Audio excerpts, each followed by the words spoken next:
So we want to get right to breaking news. We want to give you a live look now from Air 12 over Lewis County, Washington.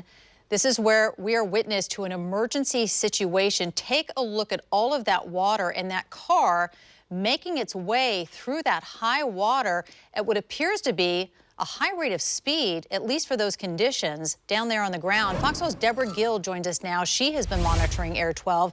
Deb, good afternoon. What have you seen? Good afternoon, Kim. I just returned from covering closed roads and flooding in Washington and Columbia counties and began monitoring these images captured by Air 12. Our choppers flying over the area in Lewis County between Grand Mound and US 12 in the Chehalis area. We can see homes completely surrounded by floodwater and cars and trucks completely submerged in the flood.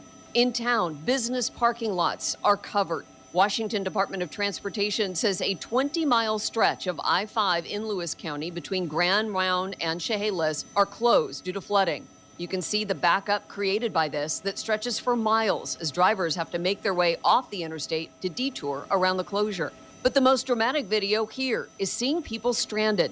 In fact, they are waiting on top of their submerged cars to be rescued. And here you can see a couple of those heroes in a small skiff on their way to help. It appears many homes and properties have not escaped the damaging floodwater.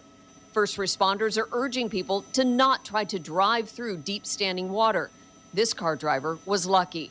Even some cattle had to seek higher ground next to the railroad tracks. WSDOT crews say there is no estimated time to get the interstate reopened and that the usual alternate ways around this closure are also under flood watch concerns, so there really isn't an alternative for these drivers. They ask that anyone with plans to travel through this area to delay any travel until the floodwater recedes, which they hope will happen on Sunday. Reporting live in studio, Deborah Gill, Fox 12 Oregon.